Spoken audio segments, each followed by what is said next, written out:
अब ये एग्जांपल है आपकी 2.12।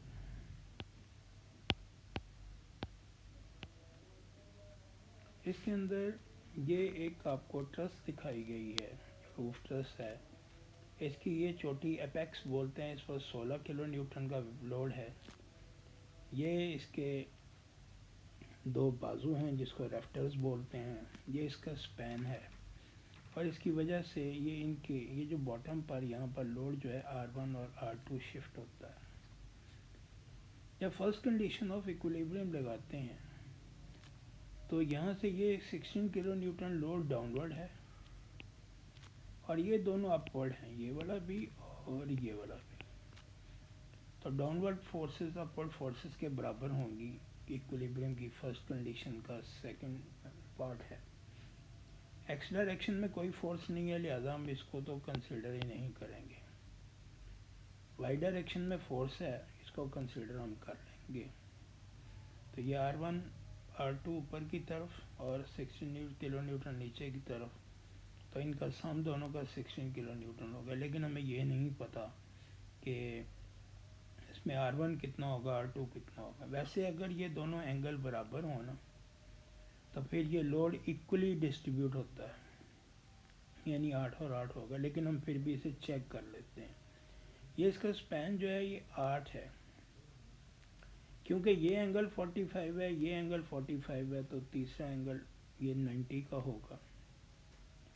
जब ये दोनों एंगल बराबर हो ना, तो ये वाला लोड जो है ये इस स्पैन को दो बराबर हिस्सों में तकसीम कर देता है। यानी इसमें 4 ही मीटर ये होगा और 4 ही ये होगा।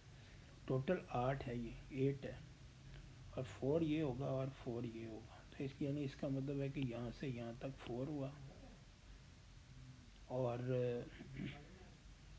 इसको आप तकसीम कर देता है। अब यहाँ पर हम सेकंड कंडीशन ऑफ इक्विलिब्रियम लगाते हैं कि sum of all the torque acting on a body is equal to 0। इसके लिए हम पॉइंट ए को फिक्स कर लेते हैं। जब पॉइंट ए को फिक्स कर लेते हैं तो हम टॉर्क निकालते हैं। तो यहाँ पर देखें कि ये जो है 16 किलो न्यूटन इस सारे फ्रेम को घुमाएगी एंटी क्लॉक, यहाँ पर ऐसे क्लॉकवाइज। और ये R2 जो है ये इसको कैसे घुमाएगी, ये इसको एंटी क्लॉकवाइज घुमाएगी। तो क्लॉकवाइज टॉर्क और एंटी क्लॉकवाइज टॉर्क आपस में बराबर होंगे। ये 16 कहाँ पर अमल करेगी, 4 मीटर पर। 16 into 4 is equal to R2। ये कैसे करेगी, R2 ऊपर की तरफ, और इसका ये वाला सारा जो है ये यहाँ से यहाँ तक, ये इसका क्या बन जाएगा, ये इसका बाजू बन जाएगा। तो एक 16 ज़रब 4 और R2 ज़रब 8, 16 को 4 से ज़रब दिया, 64 8 पर तकसीम किया, R2 8 आ गया। और R2 8 आ गया तो R1 आपके पास 16 में से 8 माइनस किया तो आपके पास ये आ गया। अब हम जॉइंट ए को सॉल्व कर लेते हैं, बहुत आसान हो गया। अब हमारे पास R1 निकल आया। R1 का एंगल कितना है आपके पास, R1 का एंगल जाहिर जो है वो है 0, ऊपर की तरफ है। T1 का एंगल कितना है, ये यहाँ पर ये T1 है, ये वाला T1 है। ये T1 का एंगल कितना है आपके पास, इसका एंगल भी सॉरी ये R1 का एंगल जो है ये 90, ऊपर की तरफ है 90। और T2 का एंगल कितना है 0, और T1 का 0 और T2 का एंगल आपके पास है ये दिया हुआ है यहाँ पर 45। वही जो मैंने लास्ट क्वेश्चन में किया, R1x T1x T2x सबका सम 0 के बराबर। R1 कितनी है 8 cos 90 प्लस T1 cos 0 और प्लस T2 cos 45। यहाँ पर मैंने इस सब को, यहाँ पर हम cos 90 जो है ये मेरे पास 0 होगा, इसको छोड़ देंगे, बाकी ये आपके पास आ गई, ये इक्वेशन 1 बन गई।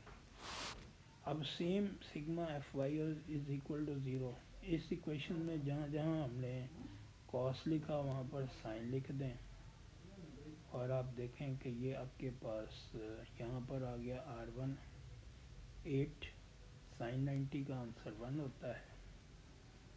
फिर ये यहाँ से 8 बन गया, फिर ये साइन 0 0 होता है, लिहाजा ये फैक्टर ही ख़त्म हो गया और ये साइन 45.707 और इसके साथ T2 मल्टीप्लाई हो गया। ये यहाँ से आप T2 की वैल्यू निकाल लें, ये आपके पास T2 की वैल्यू है।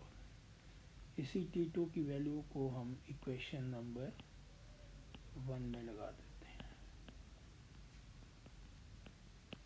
तो आपके पास ये 8 किलो न्यूटन। पॉजिटिव आंसर होगा तो टेंसाइल, नेगेटिव आंसर होगा तो कंप्रेसिव। स्टूडेंट आज के लिए इतना ही है, आज के लिए आप इतना ही तैयार करें। नेक्स्ट लेक्चर इंशाल्लाह आपको